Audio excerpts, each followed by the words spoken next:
어, 오늘 본문에는 서로 다른 반응을 보이는 두 부류의 사람들이 나옵니다. 두 부류의 사람들이 60만 명이 넘는 이스라엘 남자들과 또 그들 앞에 서 있는 두 남자를 말하는 거여서 두 부류라고 하기는 좀 애매합니다만 이 두 남자와 60만 명의 다른 남자들, 아니 두 사람을 제외한 200만 명 가까이 되는 큰 무리가 극명하게 대조되는 반응을 보이고 있습니다. 오늘은 극명하게 대조되는 반응이 어디서부터 비롯됐는지를 살펴보면서 성도가 잊지 말아야 할 것이 무엇인지를 함께 살펴보겠습니다. 오늘 본문의 상황은 이렇습니다. 출애굽한 이스라엘 백성들이 하나님의 인도하심을 따라 약속의 땅 가나안 근처 가데스 바네아에 도착합니다. 그때 하나님은 모세에게 정탐꾼을 보내서 하나님이 이스라엘 자손에게 주는 그 땅을 정탐하라고 명령하십니다. 모세는 이스라엘 12지파의 우두머리 12명을 불러서 정탐을 보내는데 그 땅을 정탐할 때 그 땅 거민이 강한지 약한지 또 많은지 적은지와 그들이 사는 땅이 좋은지 나쁜지와 또 사는 성읍이 진영인지 산성인지와 토지가 비옥한지 메마른지 또 나무가 있는지 없는지를 탐지하라고 그렇게 명령합니다. 그리고 그 정탐을 마치고 돌아올 때는 그 땅의 실과를 가져오라고 또 명합니다. 모세의 명을 따라 12명의 정탐꾼은 40일 동안 정탐을 하고 돌아오는데요. 그들은 모세와 온 이스라엘 회중이 보는 앞에 그 땅의 과실을 가져와서 그 땅이 과연 젖과 꿀이 흐르는 땅이라고 보고합니다. 하나님이 주신 땅이 젖과 꿀이 흐르는 땅이라는 것을 확인한 것으로 정탐 보고가 끝나면 좋았겠지만 정탐꾼들은 자신들이 본 것을 뒤이어서 말합니다. 그러나 그 땅 거주민은 강하고 성읍은 견고하고 힘이 클 뿐 아니라 거기서 아낙 자손을 보았으며 아말렉인과 남방 땅에 거주하고 아말렉인은 남방 땅에 거주하고 헤딘과 여부스인과 아모리인을 산지에서 거주하고 가나안인은 해변과 요단가에 거주하더이다. 정탐꾼들이 거주민이 강한지 또 성읍이 견고한지 어떻게 아느냐? 겁을 집어먹고 확대해서 한 것 아니냐 할 수 있겠습니다만 정탐꾼으로 뽑힌 사람들은 각 지파의 지도자급이었고 또 애굽에서의 노예 생활을 통해서 군사들과 성에 대해 보는 눈이 있었을 겁니다. 애굽은 하나님의 10가지 재앙과 홍해 사건으로 피폐해지기는 했지만 당시 강력한 군사력을 가진 나라였습니다.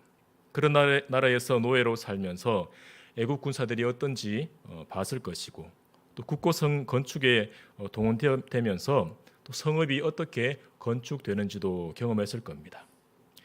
그런 경험을 가지고 가나안 사람들과 그들의 성읍들을 정탐해 보니 자기들 앞에 버티고 있는 가나안 사람들이 자기들보다 얼마나 강한지를 알았을 겁니다.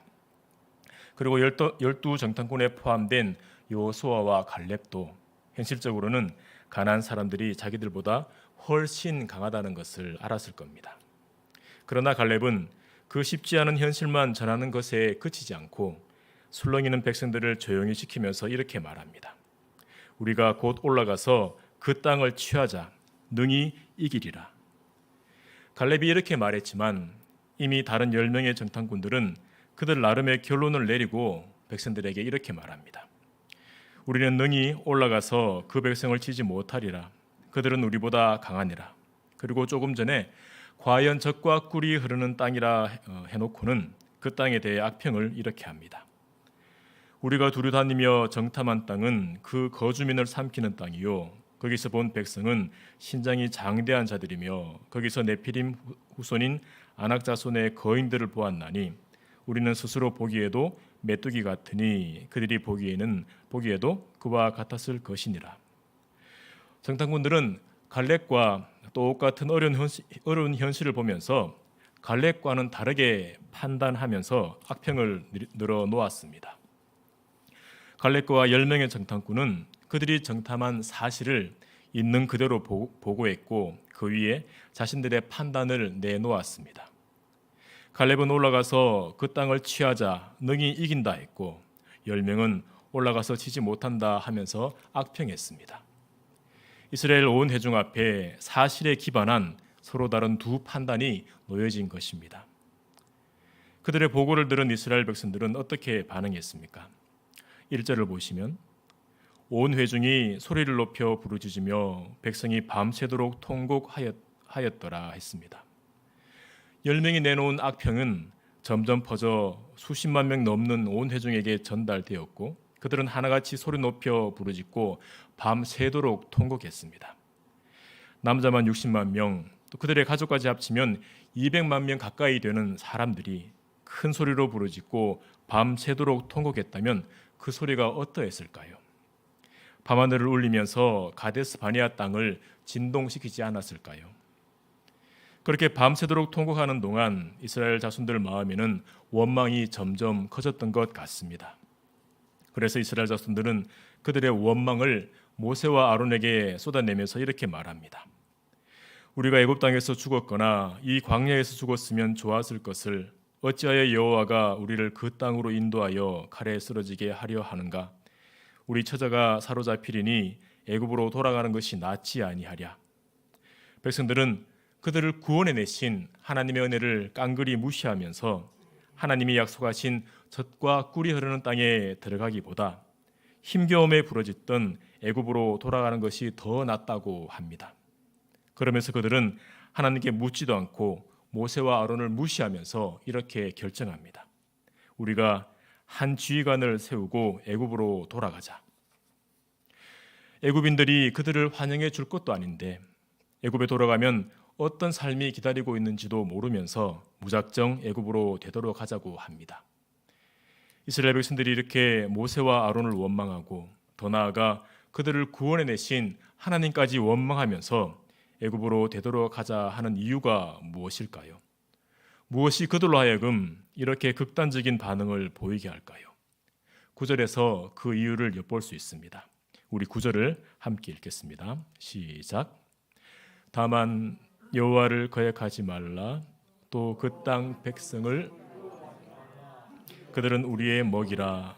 그들의 보호자는 그들에게서 떠났고 여호와는 우리와 함께 하시느니라. 그들을 두려워하지 말라 하나. 유다 지파의 우두머리 갈렙은 온 회중이 두려움에 휩싸여 있는 것을 보았습니다. 백성들 마음을 붙잡은 두려움은 모세와 아론을 원망하게 했고 하나님의 구원하심도 별것 아닌 것처럼 여기게 했고 무엇이 기다리는 줄도 모른 채 애굽으로 돌아가는 결정을 하게 했습니다. 200만 명이나 되는 수많은 백성들이 집단적으로 두려움에 잡아먹힌 것입니다. 그럼 이 백성들로 하여금 두려움에 잡아먹히게 한 것은 무엇입니까? 어떻게 해서 이렇게 악한 반응을 보이게 된 것입니까? 비록 10지파의 우두머리이지만 연약한 인생일 뿐인 10정탐꾼의 판단에 귀 기울이고 마음을 두었기 때문입니다. 정탐꾼들의 악평에 귀 기울이고 마음을 두었기 때문에 백성들의 마음에 두려움이 파고든 것입니다. 여호수아와 갈렙을 포함한 12명의 정탐꾼들은 모두 하나같이 그 땅 거주민이 강하고 성읍이 견고하다는 것을 보았고 또 있는 그대로 보고했습니다. 사실을 감추거나 축소하지 않고 있는 그대로 보고했습니다. 정탐꾼들이 그렇게 보고했을 때 이미 백성들은 동요하기 시작했습니다. 어쩌면 백성들이 기대한 가나안 땅은 잘 차려진 밥상처럼 그저 떠먹으면 되는 싸움이 필요 없는 땅으로 생각했는지 모릅니다. 만약 그랬다면 정탐꾼의 보고에 술렁일 수 있습니다. 이스라엘 백성들은 군사훈련을 받은 적도 없고 성을 공격할 무기도 변변치 않으니 그런 생각이 들 수 있습니다. 힘겨울 것 같은 현실 앞에서 술렁이는 것은 자연스러운 것입니다.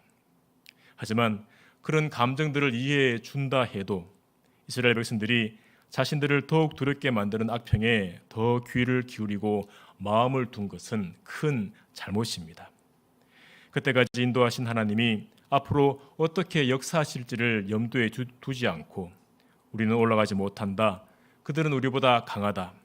우리는 거인들 앞에서 메뚜기 같다는 이런 악평을 진리인 것처럼 받아들이고 자기 감정대로 두려움을 따라서 원망을 일삼은 것입니다. 불완전한 사람의 판단에 마음을 빼앗기면 안 됩니다. 사람의 판단이 불완전하고 틀릴 수 있음을 기억해야 합니다. 거기에 마음을 두고 감정이 흘러가는 대로 놔두면 안 됩니다. 사람의 판단이 틀릴 수 있다는 것을 기억해야 합니다.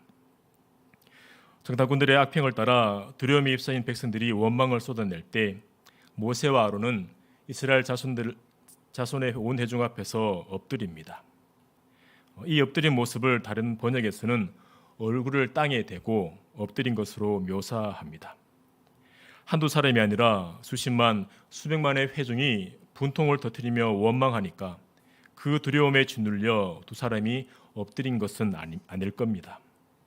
두 사람은 자신들이 감당할 수 없는 상황을 하나님께 맡기고 얼굴을 땅에 대고 기도한 것입니다.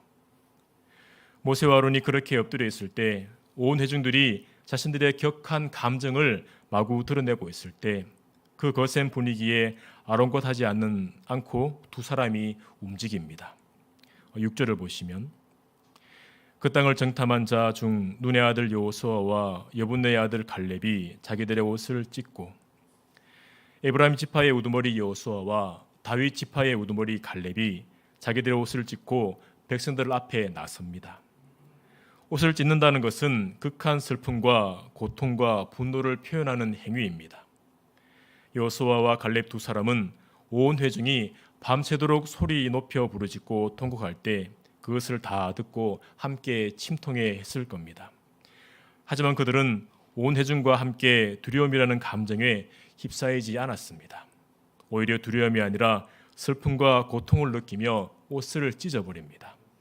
그리고 그 격한 감정을 담아 백성들을 일으켜 세우는 말을 외칩니다. 7절 이하입니다. 이스라엘 자손의 온 회중에게 말하여 이르되 우리가 두루다니며 정탐한 땅은 심히 아름다운 땅이라. 여호와께서 우리를 기뻐하시면 우리를 그 땅으로 인도하여 들이시고 그 땅을 우리에게 주시리라. 이는 과연 젖과 꿀이 흐르는 땅이니라.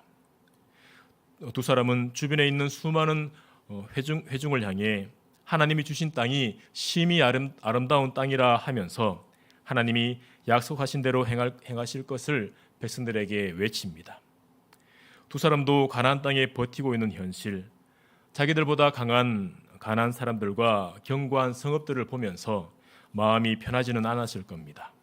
하지만 그들은 그 현실에 마음을 둔 것이 아니라 그 현실을 뛰어넘어 역사하실 수 있는 하나님께 마음을 두며 백성들을 일으키려 했습니다. 두 사람의 외침은 9절에도 이어집니다. 다만 여호와를 거역하지 말라. 또 그 땅 백성을 두려워하지 말라.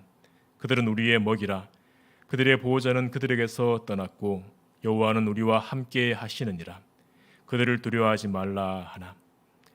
백성들이 두려움에 휩싸여 원망하는 것은 가나안 땅 위에 역사하신 하나님을 믿지 않은 것이고 하나님을 거역하는 것입니다. 여호수아와 갈렙은 두려움에 휩쓸린 백성들의 행위가 어떤 것인지 알리면서 두려워하지 말라고, 하나님이 함께 하시면 그들은 우리의 밥이라고 외칩니다. 여호수아와 갈렙이 가나안 땅의 현실 앞에서도 두려워하지 않고 집단적으로 두려움에 휩싸인 회중과 함께 두려움에 휩싸이지 않은 이유는 무엇일까요? 그들이 한 지파의 우두머리로서 한가닥 하는 사람이어서 그럴까요? 아닙니다. 그들은 눈앞에 힘겨운 현실에 마음을 두지 않고 두려움이라는 감정에 마음을 빼앗기지 않고 하나님의 영광스러움에 마음을 두었기 때문입니다. 두 사람은 하나님이 온 회중을 어떻게 인도하셨는지 기억하며 그 구원의 역사에 마음을 두었기 때문입니다. 두려움에 휩싸인 온 회중도 옷을 찢으며 백성들을 일으켜 세우려는 두 사람도 하나님이 얼마나 영광스러운 분인지를 경험했습니다. 그들의 힘으로는 어떻게 할 수 없는 애굽을 10가지 재앙으로 파하시는 것을 보았습니다. 갈라진 홍해 바다를 걸어서 건넜고 그 홍해에 당대 최고의 무기로 불려지는 병거 수백 대와 애국 군사들이 돌멩이처럼 가라앉는 것도 직접 보았습니다. 구름 기둥과 불 기둥으로 인도함을 받았고 하늘에서 내리는 양식으로 배를 채우고 바위에서 터져 나오는 물로 목마름을 달랬습니다. 그리고 무엇보다 신의 선을 뒤흔드는 하나님의 불같은 영광 앞에서 생명의 위협을 느끼는 생생한 경험도 했습니다. 여호수아와 갈렙을 포함한 모든 이스라엘 백성들이 영광스러운 하나님을 경험했고 하나님의 구원하심을 맛보아 알고 있었습니다. 하나님의 영광스러움을 똑같이 경험했지만 여호수아와 갈렙을 제외한 모든 백성들은 10명의 정탐꾼들이 내뱉는 악평의 마음을 두었고 하나님의 영광스러움과 그 구원하심에 마음을 두지 않았습니다. 이에 비해 여호수아와 갈렙은 가나안 땅의 현실이 쉽지 않다는 것을 알고 있었지만 그것을 뛰어넘는 하나님의 영광스러움과 그 구원하심에 마음을 둔 것입니다. 하나님의 백성은 하나님의 영광스러움과 그 놀라운 구원의 역사를 기억해야 합니다. 영광의 하나님을 잊지 말아야 합니다. 그렇게 할 때 힘겨운 현실 앞에서도 담대할 수 있습니다. 하나님은 힘겨운 현실 앞에서도 원망하지 않고 두려워하지 않는 백성들을 위해서 하나님이 얼마나 영광스러운 분인지 친히 드러내십니다. 10절입니다. 온 회중이 그들을 돌로 치려 하는데 그때 여호와의 영광이 회막에서 이스라엘 모든 자손에게 나타나시니라. 여호수아와 갈렙의 말을 듣고 온 회중은 돌을 던져 그들을 죽이려고 합니다. 두 사람이 악한 말을 한 것도 아닌데 백성들을 해치는 말을 한 것도 아닌데 백성들은 두 사람을 죽이려고 덤빕니다. 두 사람이 아무리 한 지파의 우두머리로 강하다 할지라도 수십만을 상대로는 어떻게 할 수 없습니다. 날아오는 수많은 돌들을 그대로 맞을 수밖에 없습니다. 그런 급박한 순간에 하나님은 친히 백성들 가운데 오셔서 하나님의 영광을 드러내십니다. 하나님의 영광이 나타날 때 수많은 사람들은 자신들의 분노를 꺾고 들고 있던 돌을 내려놓을 수밖에 없습니다. 두려움에 휩쓸린 백성들, 분노의 돌을 드는 백성들은 자신들이 어디에 서 있는지 잊고 있었습니다. 그들이 서 있는 땅은 하나님의 성전이 세워져 있는 땅입니다. 영광의 하나님이 백성들과 함께 하시는 영광스러운 땅입니다. 하나님은 백성들과 늘 함께 동행하고 계심에도 백성들은 그것을 다 잊어버리고 하나님이 계신 땅에서 하나님의 영광이 머무는 땅에서 분노하며 돌을 든 것입니다. 하나님의 백성은 영광의 하나님을 기억해야 합니다. 영광의 하나님이 백성들과 함께 하신다는 것을 기억해야 합니다. 하나님의 백성으로 이 땅을 살아갈 때 여러 가지 쉽지 않은 상황을 만날 수 있습니다. 하나님의 백성으로 사는 삶이 왜 내 생각과는 다른가? 왜 내 기대와는 다른가 하는 생각이 들고 그로 인해 마음이 어려울 수 있습니다. 그럴 때 우리가 기억해야 하는 것은 하나님이 우리에게 어떤 은혜를 베풀어 주셨는지를 기억해야 합니다. 우리에게 귀한 은혜를 베풀어 주신 하나님은 말할 수 없이 영광스러운 그 하나님은 백성들을 인도하실 때 실수하지 않으십니다. 백성들에게 귀한 것을 허락하십니다. 때때로 힘겨운 현실 앞에서 우리의 마음이 어려워지고 마음이 상할 때도 있을 것입니다. 감정을 가진 사람이 힘든 감정이 안 생길 수는 없습니다. 힘들면 마음이 어려워질 수 있습니다. 하지만 그럼에도 불구하고 하나님의 백성들이 지켜야 할 선이 있는 것입니다. 하나님의 백성들은 영광스러운 하나님 앞에 서 있는 자들입니다. 사실 우리는 하나님의 영광 앞에서 머리카락 하나 들 수 없는 존재입니다. 하나님의 영광 앞에서 우리는 그저 엎드릴 수밖에 없는 존재들입니다. 저와 여러분이 하나님의 은혜와 함께 하나님의 이 영광스러움을 기억하기를 바랍니다. 성도로서 이 땅을 살아갈 때 하나님의 놀라운 은혜와 더불어 하나님의 영광이 얼마나 크고 무거운지를 기억하며 살아가시는 우리 모두가 되기를 소망합니다. 이 시간 기도하실 때